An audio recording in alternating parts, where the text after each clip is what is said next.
The Flash is easily among one of the top 10 most popular comic book characters of all time. And thanks to how well the television series is doing, people around the globe are all aboarding the hype train that is the Flash fandom.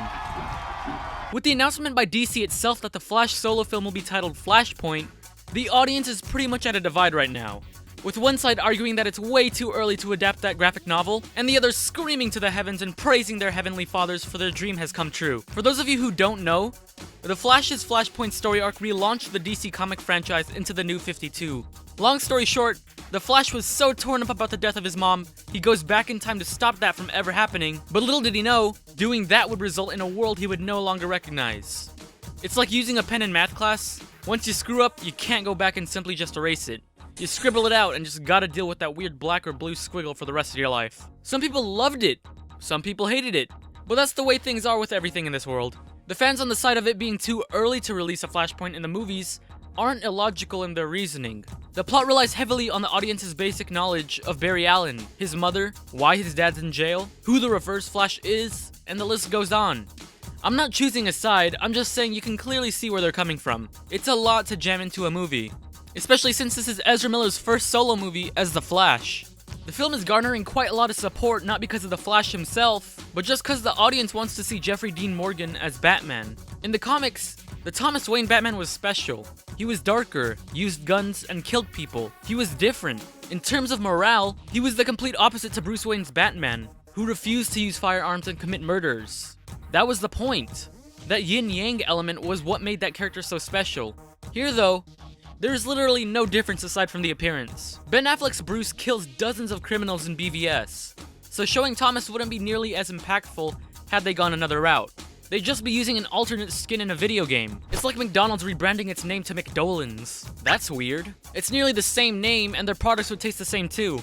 Maybe we'll learn more about him in Justice League, but I don't think they'd be able to take Barry to the point of character development the story needs him to be at for the transition from Justice League to Flashpoint, because he still has to share screen time with 5 other superheroes. 6 if that Unite the 7 thing actually meant anything. So, how would the DC Extended Universe go about adapting this famous story arc? Shoot, I don't know myself, but I'll be brainstorming a few ways on how they could go about it. Number 1. A soft reboot. I liked all of the DC films. Some definitely more than others, but the general public clearly has issues with it. Those in denial of that, well then I'm sorry. The person thinking that everyone loves DC films is kinda being that one obsessive kid from middle school that thought, oh my gosh, she just asked me for a pencil. I wonder when she'll ask me out next. Love them or hate them, there is no denying that the DC films have a clear divide in viewership opinions. This soft reboot suggests that after Flash travels through time, revives his mother, gets in trouble, goes back to let his mom die again, and comes back to the present day, DC could fix all of the problems that initially caused controversy in the fan base. The concept of the Flashpoint is pretty straightforward. You change one thing in the timeline, you set off a chain of events that lead to a pretty grim future. You try to change it back, and things will, for the most part, be similar to what was at first the present day. But there will always be subtle differences that you can never get back. The filmmakers behind DC and Warner Brothers can highlight this aspect of the story by maybe removing the Joker's excessive tattoos, or swap actors for Batman if Ben Affleck lied and he actually does want to dip on the franchise. Or hopefully casting Bryan Cranston as Lex Luthor Sr. and rewrite the history books so that the Lex in Batman v Superman was indeed Bryan Cranston and not the bootleg Riddler. True! Ow! Number 2. Welcoming the multiverse. There is no doubt that the multiverse will be introduced here. 2 different Batman from 2 different worlds is inherently multiversal. In this idea, Barry runs so fast that he not only goes to the past, but he also gets brief glimpses of alternate universes. Places where everyone looks different. Megan Gale is the Wonder Woman in Universe 33, Ryan Reynolds' Green Lantern is in Universe 169, or maybe superheroes don't exist at all in one. This one does seem far-fetched as we've barely been introduced to 90% of these characters, and adding different incarnations of them would just confuse the audience. But then again, this wouldn't play such a huge role in the main story, with the main focus still being on Barry Allen saving his mom. It just provides the studio more options later on down the road if they ever want to swap actors for some characters. But who knows? Maybe we could see multiple Flashes in the final act taking on Eobard. Or maybe Grant Gustin could pop up somewhere. Maybe one of them could have a similar taste in music as Ya Boy.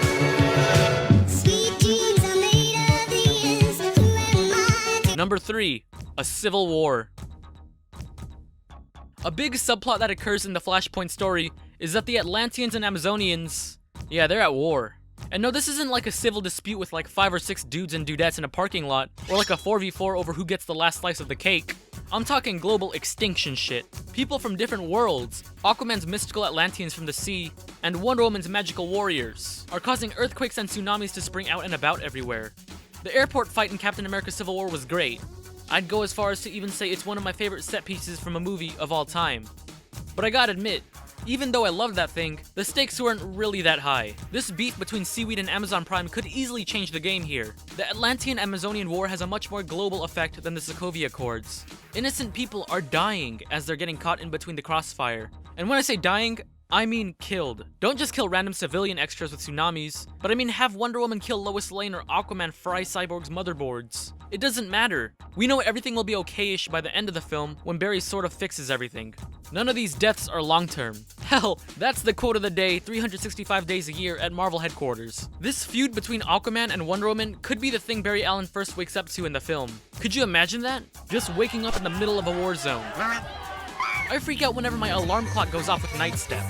I should probably change that ringtone, by the way. They'd also have to render a CG malnutritioned Henry Cavill the way they did Chris Evans in the first Avenger, because that's what happened in the comics, I guess. Don't misinterpret what I'm saying. This can still be first and foremost a Flash story. The main villain could still be the Reverse Flash and yada yada yada, but this not-so-friendly debate would definitely help entice more people to see the movie if it's implemented well into the marketing campaign. Number 4. Injustice: A Living Nightmare.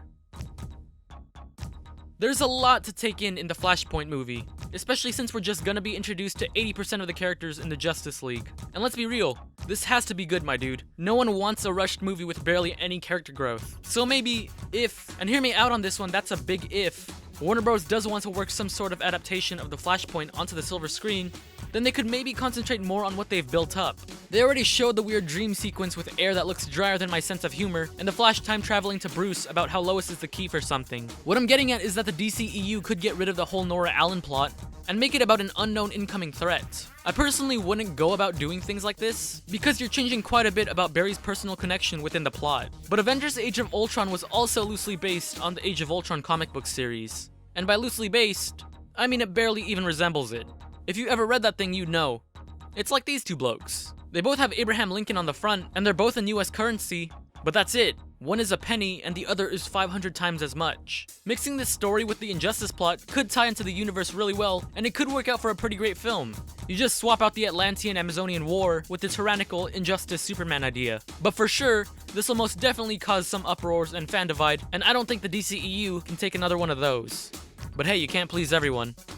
Number 5. A reverse Flashpoint. In all iterations of the Flashpoint, we've always seen how when the past changes, the present day does too. But we've never actually veered past that. We've never seen the world where the Reverse Flash comes from. You can still keep all the essentials, where Barry goes back in time and saves his mom, and the whole dystopian present-day shindig, but show the audience why Thawne not just hates Barry, but why he's utterly disgusted by him, why he's willing to exert a ridiculous amount of effort to make Barry's life miserable. Illustrate his losses and despair from the future. Make him a little relatable. Maybe he was pissed because despite the Flash being insanely fast, Barry didn't save Thawne's loved ones from terrorists. Or maybe he was just sipping on some hot coffee and the Flash ran by him one day. They could even go with the comics where he's so obsessed with Barry that he ends up hating him somehow. Though I wouldn't do that as that'd veer way too close to the Batman Forever Riddler and Amazing Spider-Man 2 Electro. Whatever they do, just please don't make it like Zoom or whatever where he's like, "Oh, I need to kill you to take your speed." Because honestly, that just sounds ridiculous. Speed isn't a tangible thing. Speed is measured in meters per second. You can't steal meters per second, that's stupid. You don't go around stealing people's hearing. What does that even mean? Whose mans is this? You don't have to stick to the comics for this one. The reason why he hates Barry in the comics or in the TV show does not have to be the same as why he hates him in the movies. I'd prefer that they went different routes so that it surprises not just the general audience, but fans of the original source material as well. It'll keep them on the edge of their seats, and it up the ante for superhero villains in terms of character development across both Marvel and DC. Number 6. Friend or Foe. I really dug what they did with the first season of the Flash TV series, especially how they introduced the Reverse Flash. Tom Cavanaugh killed it in that role. He was menacing, intimidating, and overall just a badass character. But how they did the whole plot twist his name is actually Lil Eobard was a little meh. Look, it was cool how they made the mentor Thawne, but in this iteration, I think they should make him a best friend. I think they should mix two villains into one. Yeah, this next one has spoilers for the character of Godspeed, Which is ironic because me just giving you a warning is a spoiler in and of itself. In the original source material, the supervillain Godspeed was originally Barry's friend, August Hart. But then he wanted to play Executioner, so yeah, that relationship went south fast. Not gonna lie though, he was still a better friend than that person that always just disappears whenever he or she is in a relationship. You know, the one that just stops talking to you once they get a boyfriend or girlfriend? Yeah, you know who you are. Screw you. One thing the show used to emphasize, but now it's more of an afterthought, is that Barry is a super smart investigator. He helps solve crimes. So how about this?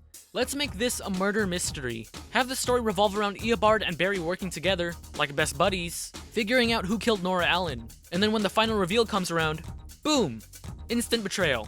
Make sure to throw in some of Eobard being so fast that he can be at 2 places at once. Or maybe he puts on a fake name until the reveal for a more impactful moment. Flash fans love that stuff, I'm pretty sure. Anyways, pretties, you're looking lovely as ever. Keep your chin up and your head held high. Things will get better. If you found this video entertaining, then by all means, be sure to hit that like and subscribe button. Also, consider following me on Twitter, Facebook, and Instagram. And for more of my videos, just click right here.